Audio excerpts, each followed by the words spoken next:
सभी को नमस्कार। फिर से अपने चैनल बीएल क्लास में दिल खोलकर स्वागत है। आज हम आपको जो बताने के लिए जा रहे हैं वो क्लास 9 का चैप्टर 3 बल और गति।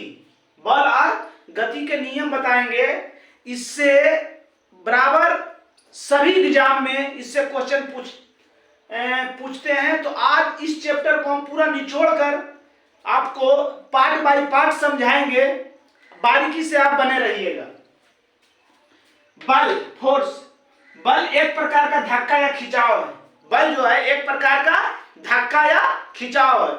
ठेलने बल लगाएं, खींचे बल लगा। बल किसे कहते हैं? बल वह भौतिक कारण है जो किसी वस्तु पर लगकर उसकी अवस्था में परिवर्तन ला देता है या लाने की चेष्टा करता है, बल कहलाता है। जैसे बल हम लगाने पर उसकी अवस्था में परिवर्तन कर देंगे। अब फूला हुआ बेलून है, उस पर बल लगा के हम चिपटा देंगे और छोड़ेंगे तो फूल जाएगा। बल लगाएंगे, समझ रहे हैं? तो बल जो है किसी वस्तु पर लगकर उसकी अवस्था में परिवर्तन कर देता है, उसकी अवस्था में परिवर्तन ला देता है। बल बराबर द्रव्यमान गुना त्वरण होता है, अर्थात F बराबर m गुना a, जहां F बल को सूचित करता है, द्रव्यमान को m और त्वरण को a। बल का SI मात्रक केजी मीटर बटा सेकेंड स्क्वायर। इसको लिखते हम लोग केजी मीटर प्रति सेकेंड स्क्वायर, किलोग्राम मीटर प्रति वर्ग सेकेंड।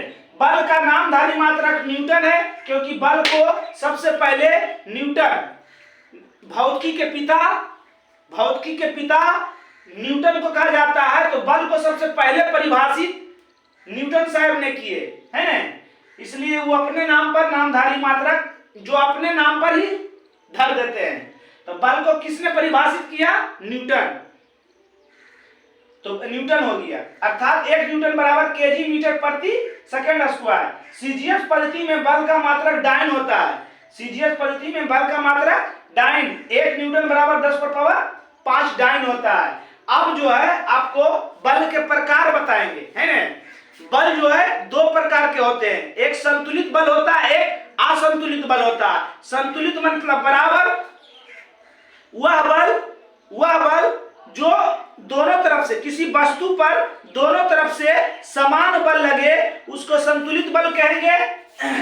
असंतुलित बल जो किसी वस्तु पर एक ओर दूसरे ओर की अपेक्षा अधिक बल लगे, उसको असंतुलित बल कहते हैं, जो आपको आगे लिखते हैं। चलिए देखिए बल के प्रभाव क्या है? बल लगाकर हम क्या क्या कर सकते हैं? बल के 4 प्रकार के प्रभाव हम बताएं आपको। 4 प्रकार के प्रभाव, चारों के उदाहरण समझिए। उदाहरण समझना जरूरी है। किसी अस्थिर वस्तु को गतिशील किया जा सकता है। कोई वस्तु अस्थिर है, उसको बल लगा के हम गतिशील कर सकते हैं। कोई खड़ा है, पीछे से एक पहिया ठेल दिया, और जैसे एक पहिया ठेलेगा तो गिरेगा कि नहीं? गिर भी सकता, नहीं गिर सकता, उसको हिला देगा, हिलाएगा कि नहीं? या मतलब कोई वृक्ष है, उसको हिला के हम उसकी फल को झाड़ते हैं, तोड़ते हैं, तो वो अस्थिर है, मगर उसको हम गतिशील करते हैं, बल लगाकर उसको हिलाते हैं। पहला उदाहरण। दूसरा, गतिशील वस्तु की गति को तीव्र या मंद किया जा सकता है। कोई साइकिल चला रहा है, तो उसको हम जितना बल से टान रहा है, उससे हम कुछ कम बल से पीछे टान रहे हैं, तो उसकी चाल में क्या करेंगे? गति क्या पकड़ लिया बोलता है ना। या फिर तीव्र मंद बोले तीव्र। अब कोई चला रहा है स्थिर से, एक पहिए ठेल देंगे, उस साइकिल को एक पहिए ठेल देंगे, हो सके गड्ढा में कीड़े आए हो दादा, है ना? समझ रहे हैं? तो उसको हम बल लगाकर कम और बेसी कर सकते हैं। वस्तु की गति की दिशा बदल सकते हैं। जैसे अब हम फुटबॉल खेल रहे हैं, 4 लड़का, और हमारा गोदा, हम उसके पोल में घुसे, एंटी पार्टी के पोल में घुस गए, हमारा गेंद जो है, फुटबॉल जो है हमारे गोदा के पास है, तो उसको बोलते हैं कि ला लो इधर, तो वहां से इधर मारता है, और फिर हम उसका उल्टा मारते जने पोल रहता है। बात समझ रहे हैं।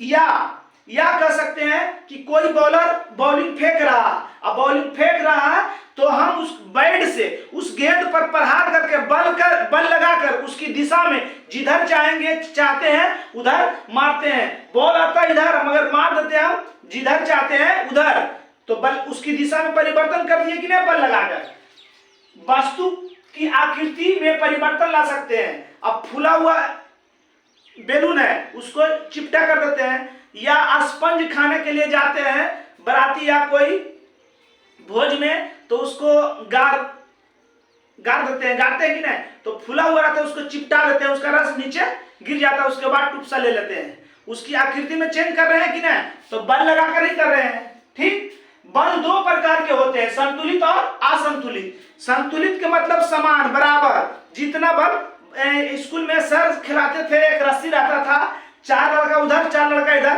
टाना टानी करते थे, जो ज्यादा ताकतवर रहता था उस टान लेता था तो वो ग्रुप जीत जाता था, वो अगला ग्रुप हार जाता था। मगर एक बार ऐसा होता था जितना हम बल लगा रहे हैं उतना वो भी बल लगा रहा, दोनों तरफ समान बल लगता था, तो क्या होता था, उसको बराबर घोषित करते थे।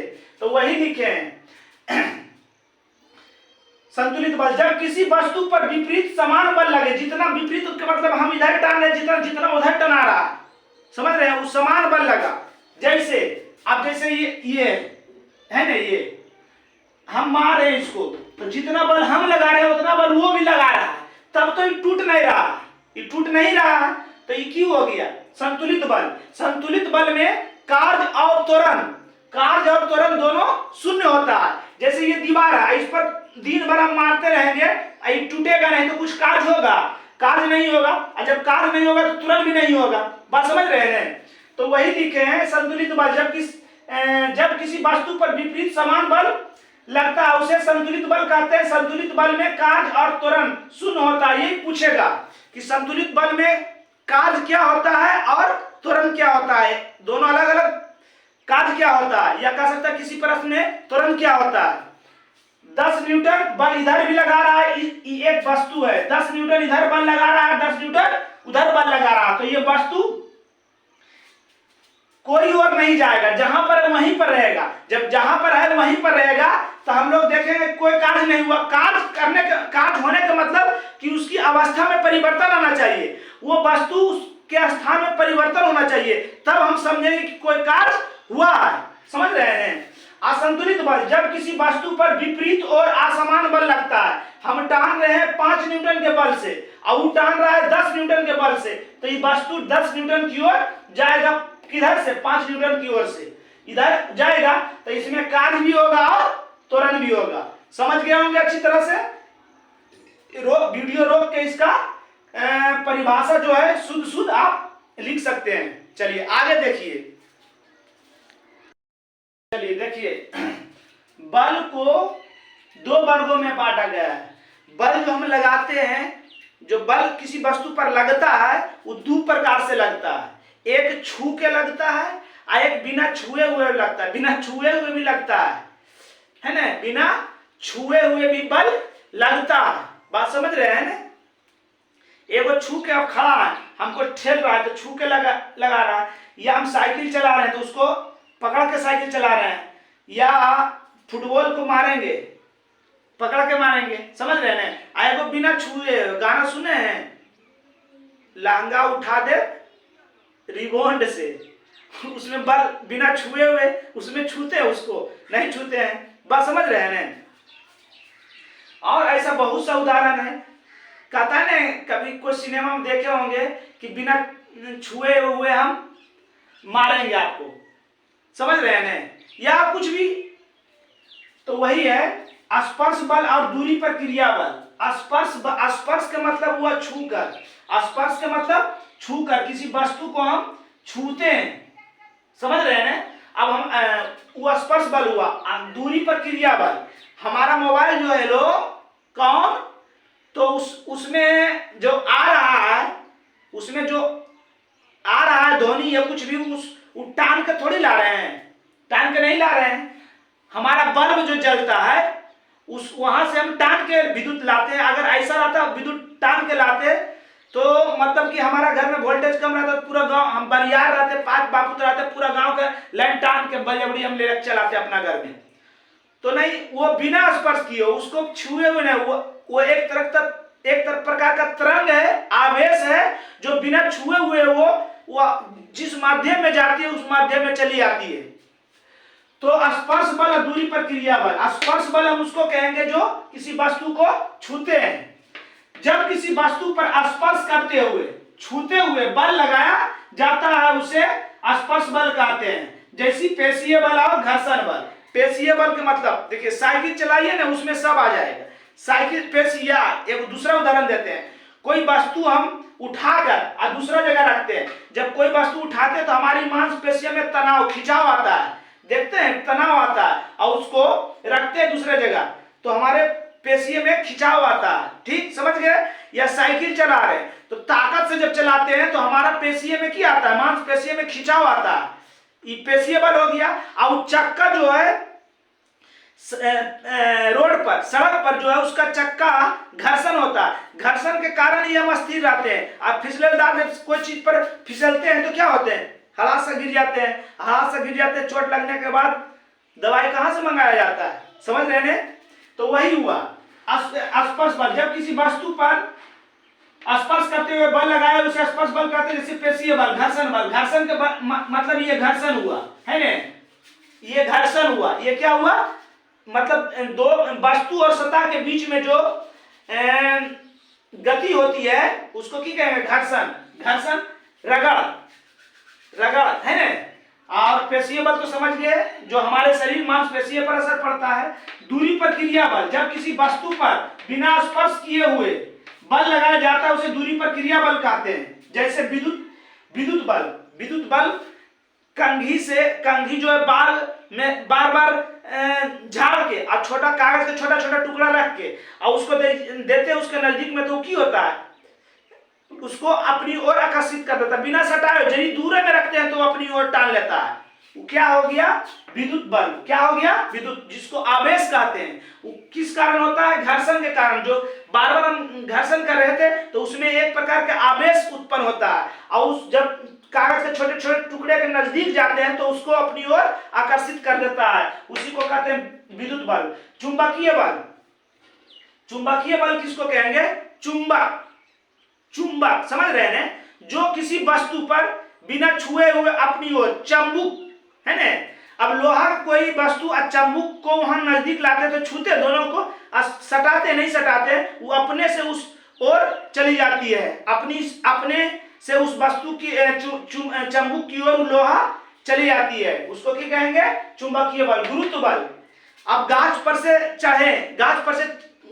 चढ़े अब किसी कारण डंगली टूट गया या पैर फिसल गया तो हम लोग क्या करते हैं, नीचे गिर जाते हैं। तो नीचे क्यों गिरते हैं, ऊपर क्यों नहीं रहते हैं या ऊपर क्यों नहीं जाते हैं, क्योंकि पृथ्वी के पास एक गुरुत्व बल है जो किसी वस्तु को अपनी ओर खींच लेता। तो उसी कारण हम नीचे से धड़ाक से गिरते हैं, समझ रहे हैं, उसी को क्या कहेंगे, गुरुत्व बल।